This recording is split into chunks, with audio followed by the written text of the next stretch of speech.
Kumusta sa lahat? Ako si Dr. Renato Bagani. Ngayon ay susuriin natin ang paksa pagkontrol sa pag-ihi sa gabi, nocturia, sa mga nakatatanda sa pamamagitan ng pagkain at lifestyle changes.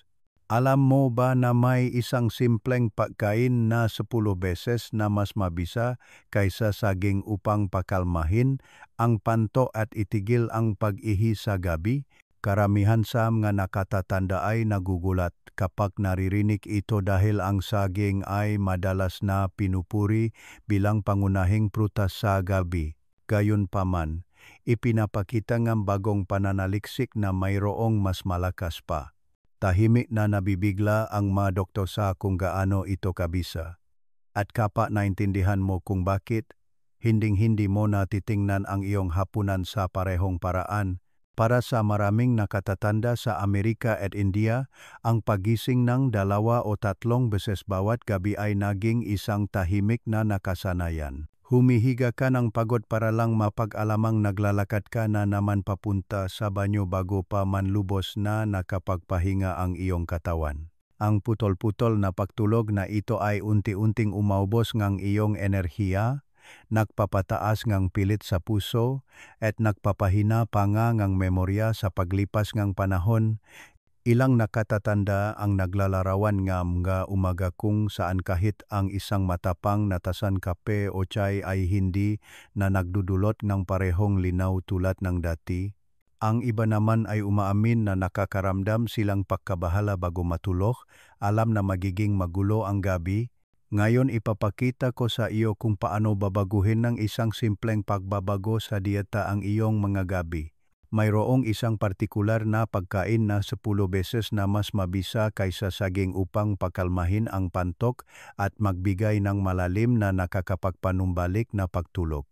Kapag naintindihan mo kung paano ito gumagana at kung paano ito gamitin ng tama, sa wakas ay masisiyahan ka sa isang buong gabi ngang pahinga ng walang abala. Bago tayo magsimula, nais kong marinig mula sa iyo.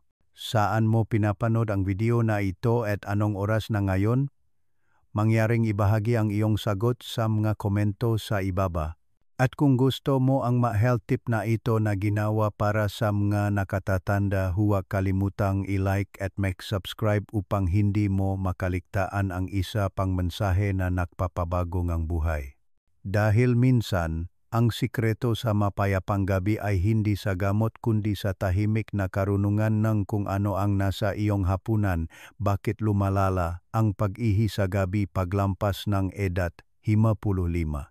Habang ang katawan ay lumalampas sa gitnang edad, isa sa mga tahimik na pagbabago na nangyayari sa loob ay ang patuloy na pagbaba ng isang hormon na tinatawag na vasopressin. Sinasabi nga hormone na ito sa mga baton na pabagalin ang paggawa ng ihi habang tayo ay natutulog na nagpapahintulot sa panto na manatiling kalmado sa buong gabi. Pagkatapos ng 55, humihina ang senyales at patuloy na sinasala ng mabato ang likido sa parehong bilis tulad ng ginagawa nila sa araw. Nangangahulugan ito na mas maraming ihi ang nabubuo kahit na kailangan ng katawan ng pahinga, na nagpapilit sa maraming nakatatanda na gumising ng 2 o 3 beses bawat gabi. Ang patuloy na pagkagambala na ito ay hindi lamang nakakapagod. Dahan-dahan nitong naubos ang enerhiya na kailangan para sa memorya, mood at kalusugan ng puso. Ang isa pang pagbabago ay nagmumula sa pantok mismo na nagiging mas sensitibo sa paglipas ng taon. Sa mas batang edad, ang pantok ay komportableng makapagpapanatilingan 12 hanggang 16 oras bago magpadala ng agarang senyales sa utak. Pagkatapos ng 40, mari itong mag-trigger ng pagnanasa kapag kalahati pa lang itong laman. Minsan sa ilang onsa lamang sa loob, ang mga nerbyo na dating naghihintay ng matiyaga ay nagsisimulang tumugon ng mas mabilis at binibigyang kahulugan ng utak ang kahit maliit na presyo bilang isang malakas na pangangailangan na bumangon. Madalas inilalarawan ng mga nakatatanda na tahimik silang nakahiga para lang hilahin mula sa pahinga ng isang pagudyo na tila imposibleng balewalain. Malaki rin ang tahimik ngunit malakas na papel na dieta sa siklong ito, ang mainumin at pagkain na tila hindi nakakapinsala sa gabi ay tahimik na nakakairita sa pantok o nagpapataas ng fluid load. Ang kape, tsaa, o maging isang tasaang mainit na tsokolate ay nagdaragdag ng caffeine na nagpapasigla sa paggawa ng ihi. Ang maprutas na citrus, kamatis at maanghang na pagkain ay maaring gawing mas sensitibo ang lining ng panto. Kahit ang makaing may tubig tulad ng sopas o pakwan kung kinakain ng huli ay nagpapataas ng dami ng likido na naghihintay na salain. Ang tila comfort food sa gabi ay maaring maging dahilan kung bakit ang pagtulog ay pakiramdam na putol-putol at mababaw. Lumalabas ang manggagawi na ito sa iba't ibang kultura. Maging isang tasangang masala chai sa India pagkatapos ang hapunan o isang baso ng orange juice sa isang kusina ng Amerika. Parehong nagdudulot ng init at ginhawa, ngunit parehong tahimik na nagpapadala sa pantok sa overdrive sa maling oras ng araw. Para sa mga nakatatanda, ang resulta ay parehong nagulong pagtulog, pagod na umaga, at isang pakiramdam na ang pahinga ay wala na sa kanilang kontrol.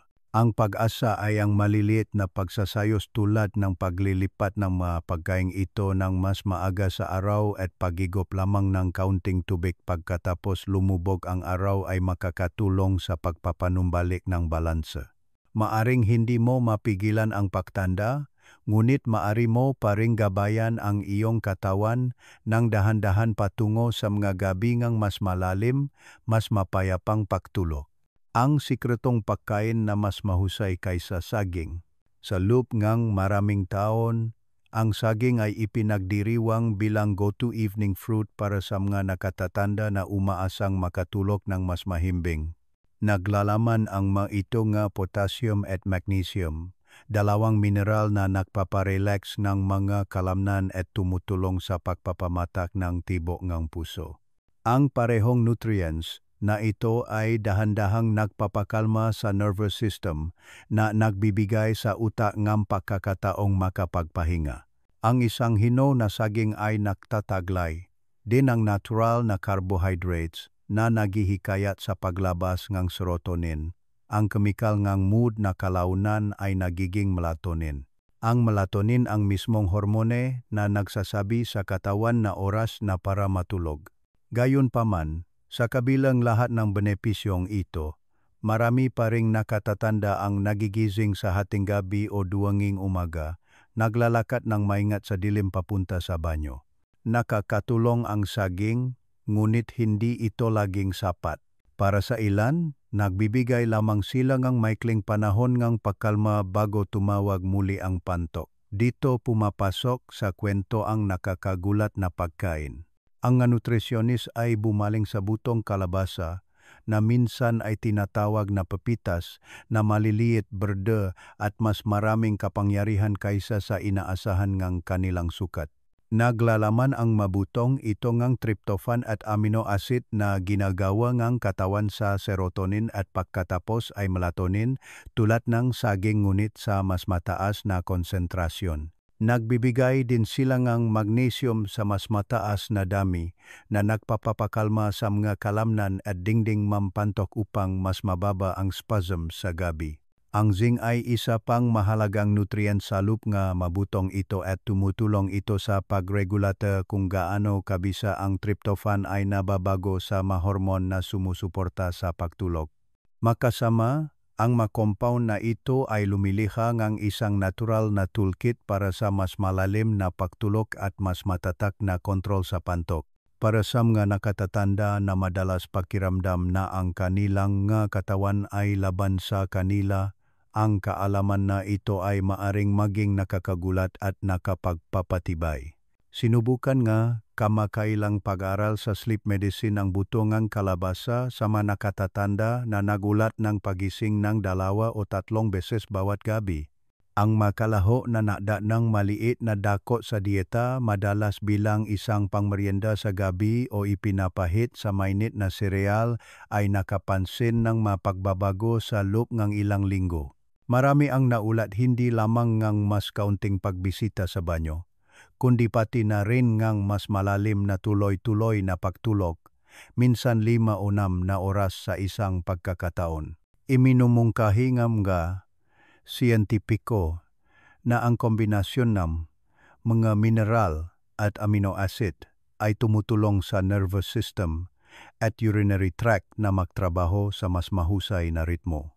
Sa halip na labis na mag-react sa mali na dami ang pantok ay nananatiling mas kalmado hanggang sa ito ay lubos na puno.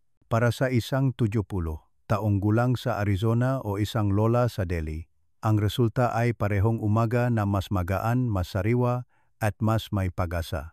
Nang ikumpara ng mga doktor ang nutrient profile ng saging sa buto ng kalabasa, kapansin-pansin ang mga resulta.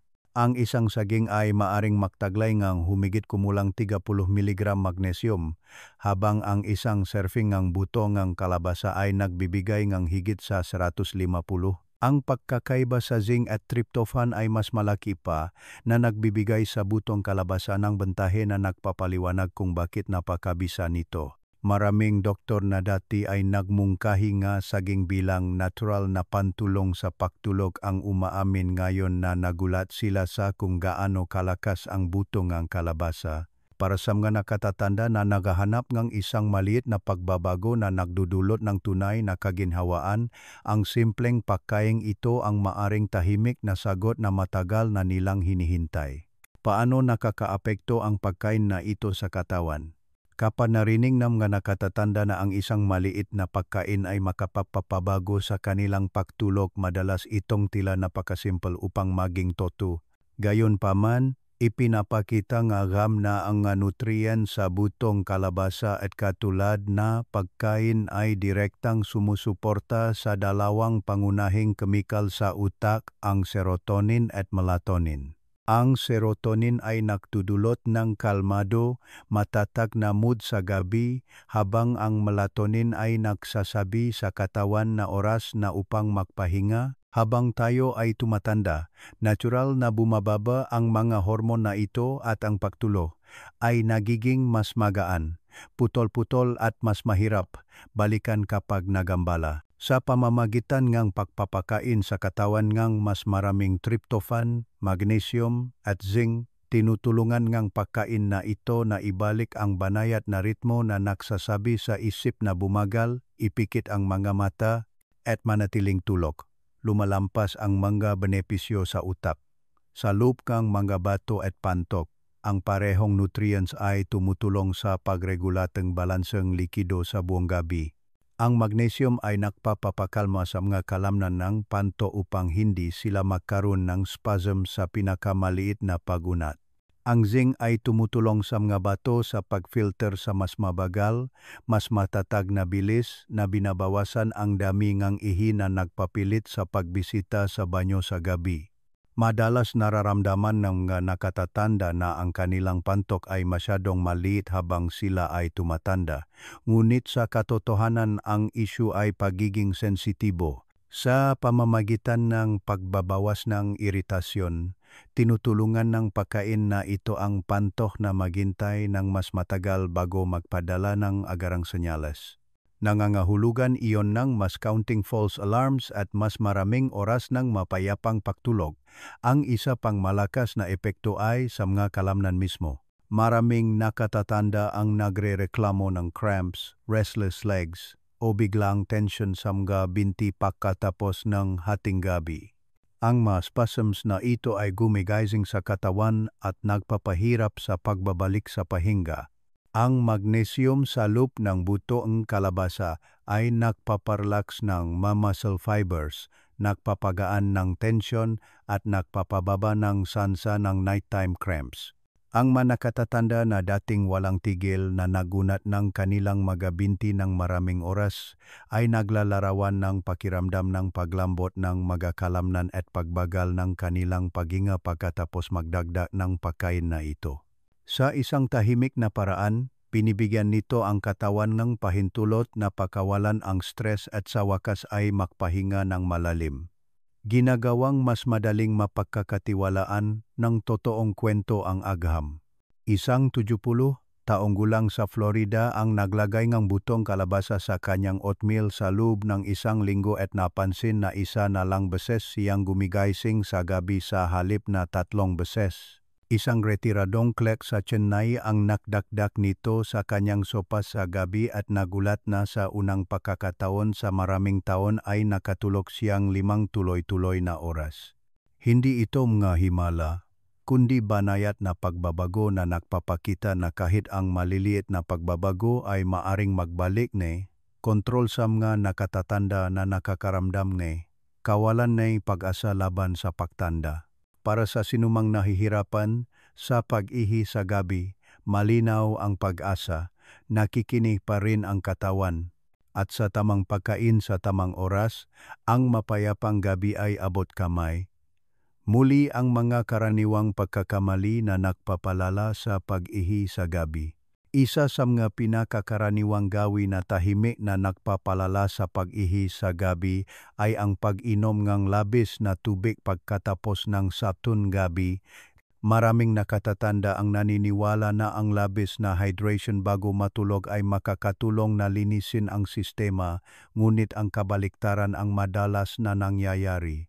Ang mabato na bumabagal na para magpahinga ay biglang napipilitang magsalang malaking damingang likido at mabilis na napupuno ang pantok sa mga oras na kailangan ng katawan na manatiling kalmado.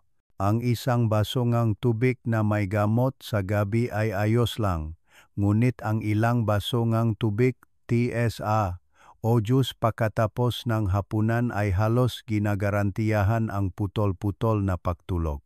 Ang susi ay ang uminom ng karamihan sa iyong likido ng mas maaga sa araw sa pagitan ng almusal at hapon kapag ang magabato ay kayang hawakan ang karga ng mas banayad. Ang isa pang pagkakamali na tila makatwiran ngunit nagdudulot ng masamang epekto ay ang ugali ng pag-ihi just in case bago matulog. Tila lohikal, mas mabuting umalis na ngayon kaysa gumising mamaya. Ngunit ang kasanayang ito ay nagtuturo sa pantok na maging labis na sensitibo. Kapag inihi ito bago pa man lubos na puno, natututunan ng mga ugat na magpadala ng mga senyales ng pagkaapura kahit sa kalahating kapasidad. Sa paglipas ng panahon, nakikita nga nakatatanda ang kanilang sarili na gumigising para sa napakaliit na dami nga ihi, minsan ay ilang onsa lamang, gayunpaman, ang pag-udyok ay tila imposibleng balewalain. Madalas inirekomenda ng mga doktor ang muling pagtuturo sa panto sa pamamagitan ng paghihintay ng tunay na pag-udyo na nagpapahintulot sa mga kalamnan na umunat at humawa ng mas komportable. Ang pagsasayos na ito ay nangangailangan ng pasensya, ngunit ibinabalik nito ang balanse sa pagitan ng senyales at pangangailangan. Ang pagpipilian sa pagkain at inumin sa gabi ay mayroon ding malaking papel kung ang panto ay mananatiling tahimik o magulo. Ang prutas na citrus tulad ng orange at grapefruit kasama ang kamatis, sopas, tsaa at kape ay nagdadagdag ng asid o caffeine sa sistema. Iniirita nga asid ang lining ng panto habang pinasisigla nga fina ang mga bato na gumawa ng mas maraming ihi. Para sa maraming nakatatanda, ang isang tasa ng saa sa gabi o isang maliit na mangkok ng sopas ay tila ginhawa, ngunit ang resulta ay oras ng putol-putol na pahinga.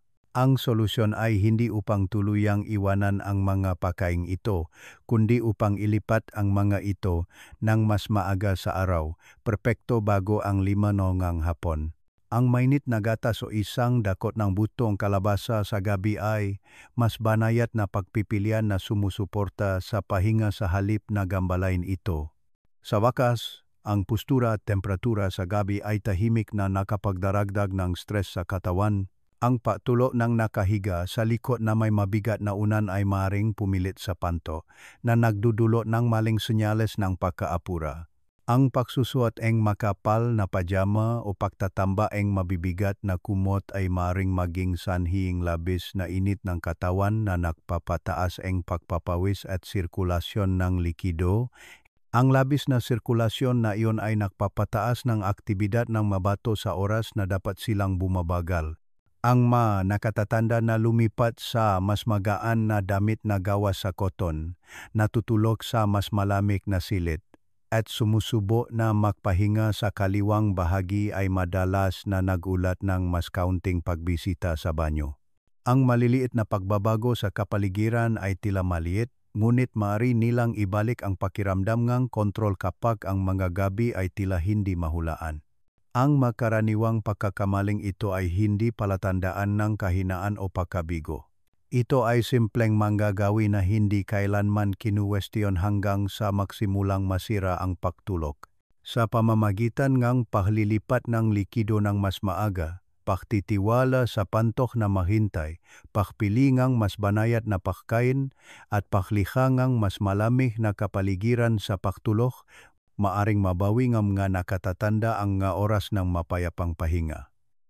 Ang katawan ay maaring tumatanda, ngunit tumutugon pa rin ito ng may pasasalamat kapag ginagamot ng may paggalang at pasensya.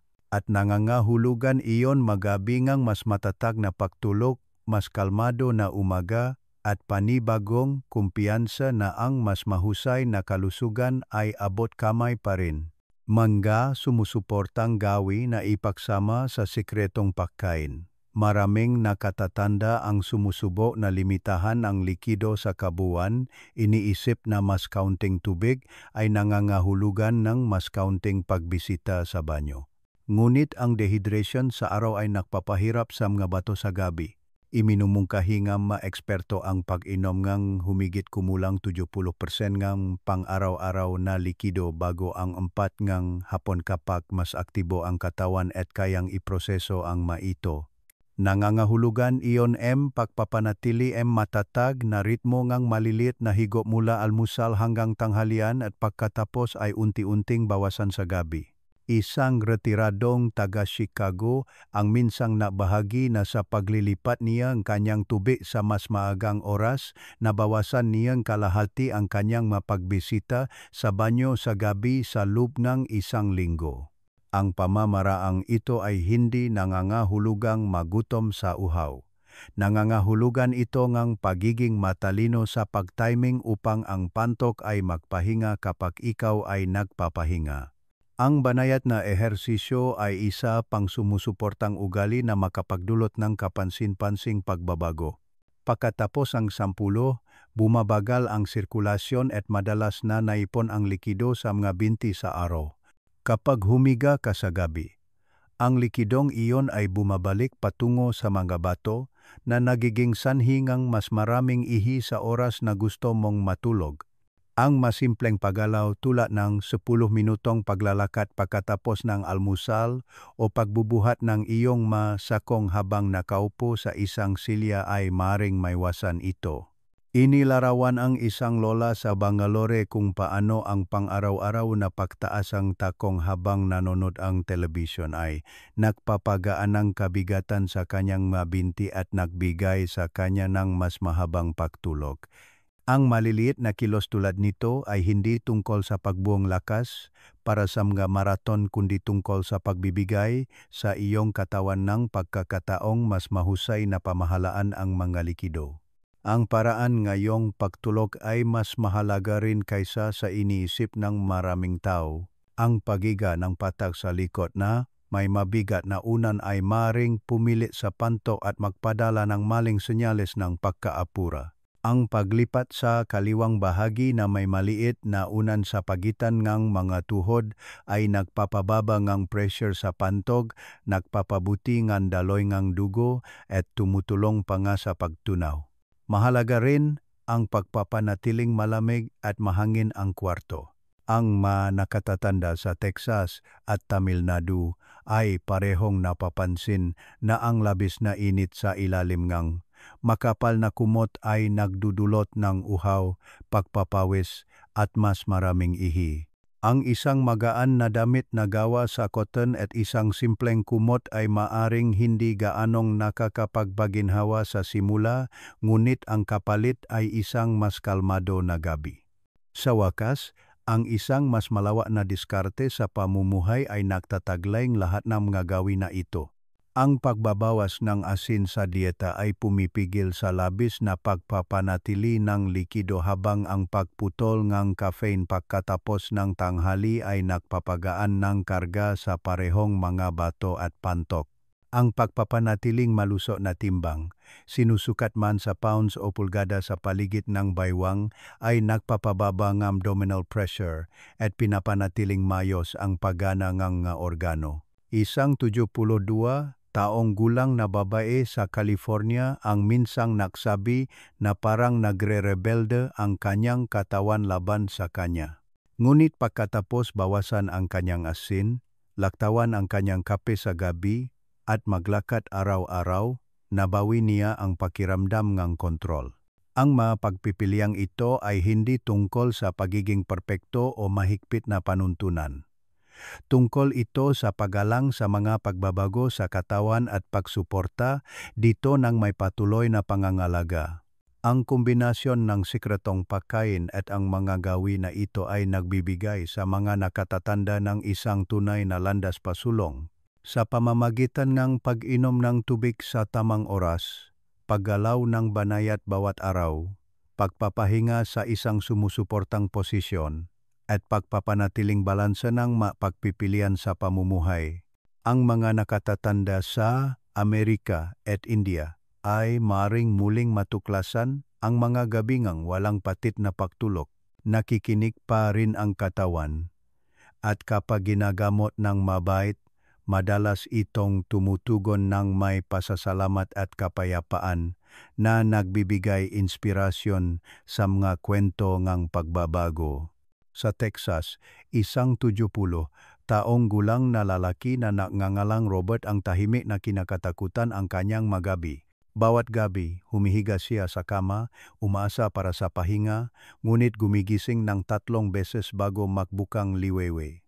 Ang patuloy na pagpunta sa banyo ay nag-iwan sa kanyang pagod at maging ang kanyang paglalakad sa umaga kasama ang makapitbahay ay nagsimulang pakiramdam na isang gawain. Sinabi sa kanyang doktor na ang pagtanda ay natural na nagdudulot ng mas magaan na pagtulog, ngunit pakiramdam ni Robert na may mas malalim na hindi napapansin.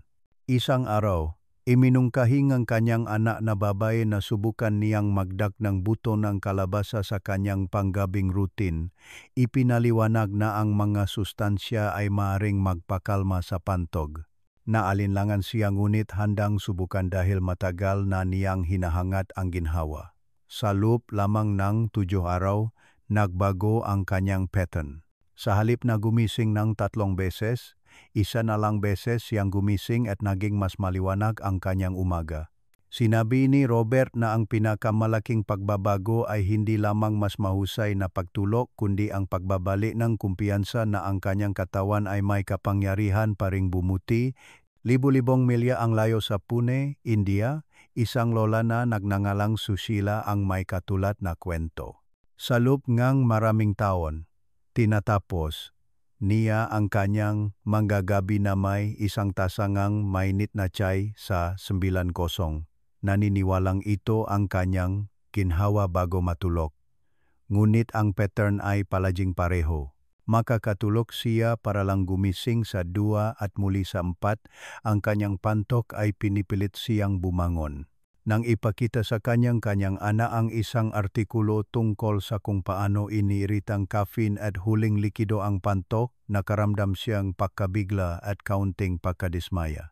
Sa simula, tumanggi siyang baguhin ang kanyang routine, ngunit ang pag-asa ngang mas malalim na pagtulog ang nagtula sa kanya na subukan. Inilipat niya ang kanyang tsaa sa 6 kamang gabi at nagdagdag ng isang dakot ng butong kalabasa 1 oras bago matulog.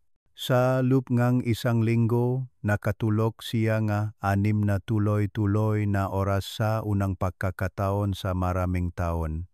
Inilarawan niya ito bilang isang regalo na akala niya ay nawala na magpakailanman. Ang makwento tulad ni na Robert at Sushila ay nagpapaalala sa atin na ang simpleng natural na pagbabago ay makapagdulot ng malalim na resulta. Maaring makaiba ang mga detalye, Isang lalaki sa Texas ang nag-ayos ng kanyang dieta, isang lola sa Pune ang naglilipat ng kanyang saa sa gabi, ngunit ang resulta ay pareho. Ang pag-ihi sa gabi ay hindi lamang tadhana, at ang manakatatanda sa Amerika at India ay maaring mabawi ang mapayapang gabi. Ang nag-uugnay sa mga kwentong ito ay hindi lamang ang pagkain mismo, kundi ang tapang na maniwala na ang katawan ay tumutugon pa rin sa banayad na pangangalaga. Para sa manakatatanda na nakikinig ngayon, malinaw ang pag-asa. Sa tamang gawi at isang maliit ngunit malakas na pagkain, posible ang mas mahusay na pagtulog sa makabilang panig ng mundo. Mga karaniwang tanong na madalas itanong ng nakatatanda. Isa sa mga unang alalahanin na inilalabas ng mga nakatatanda ay kung ligtas ba talagang kumain ng butong kalabasa araw-araw. Marami ang nag-alala tungkol sa labis na paggawa ng isang magandang bagay, lalo na kung umiinom na sila gamot para sa presyon ng dugo o kolesterol. Ang nakapagpapatibay na balita ay ang katamtamang dami, tulad ng isang maliit na dakot bawat gabi, ay itinuturing na ligtas para sa karamihan ng manakatatanda. Ang mga butong ito ay mayaman sa sustansya ngunit hindi sa mapaminsalang additives at gumagana sila sa natural na ritmo ng katawan sa halip na pilitin ang isang matinding pagbabago. Madalas na pinapaalalahanan ng mga doktor ang pasyente na ang balanse ang susi ituring, ang buto bilang bahagi ng isang malusog na dieta, hindi bilang kapalit ng mapakain o iniresetang pangangalaga. Ang mga nakatatanda sa Amerika at India na gumagamit nito ng regular ay nag-ulat ng pakiramdam ng pagiging mas matatag na walang palatandaan ng side effects kapag ang laki ng bahagi ay nananatiling katamtaman. Ang ikalawang tanong ay madalas na namumula sa mga taong may diabetes o alta presyon na mayroon ng pasanin ng patuloy na pagsubaybay. Maari rin ba silang makinabang mula sa pagkain na ito nang hindi pinapalala ang kanilang mga kondisyon? Ang sagot ay karaniwang basta't ginagawa ito ng maingat. Naglalaman ang butong kalabasa ng protina, malusog na taba, at mineral na sumusuporta sa puso at tumutulong na patatagin ang asukal sa dugo sa halip na magdulot ng matalim na pagtaas. Para sa isang nakatatanda na may diabetes sa Michigan o isang lola sa Hyderabad, nangangahulugan ito na maari silang maglagay ng maliit na serving sa hapunan o isang light snack ng walang takot. Gayunpaman, kung idinagdag ang asin sa mga buto, dapat itong iwasan dahil ang sodium ay maaring magpataas ng presyon ng dugo. Ang pagpili ng unsalted plain seeds ang pinakaligtas na landas at ang pakikipag-usap sa isang doktor bago simulan ang isang bagong routine ay laging matalino. Ang isa pang madalas na tanong ay tungkol sa timing. Gaano katagal bago mapansin ang resulta at dapat ba itong ipagsama sa gamot? Sa karamihan nga pag-aral at tunay na karanasan, ang mga nakatatanda ay nagsisimulang mapansin ang pagpapabuti sa loob ng 1 hanggang 2 linggo. Bumababa ang bilang ng pagbisita sa banyo sa gabi at dahan-dahan ngunit patuloy na bumubuti ang kalidad ng pagtulog. Ang pagkain na ito ay hindi kapalit ng gamot, ngunit mari itong makadagdag sa medikal na paggamot sa isang banayad na paraan. Madalas na inire-rekomenda ng mga doktor ang pagpapatuloy na regular na reseta at pagtingin sa butong kalabasa bilang isang natural na suporta, hindi isang lunas. Ang mensahe ay punong pag-asa, ang pagpapabuti ay hindi nangangailangan ng paghihintay ng buwan o taon. Sa patuloy na paggamit, kahit sa maliit na dami, mararamdaman ng manakatatanda ang pagkakaiba ng nakakagulat na mabilis at mababawi ang ginhawa ng mas mahaba, mas malalim na pagtulog. Narating na natin ang katapusan na paglalakbay na ito at ang mensahe ay malinaw. Salamat sa pagpanurin.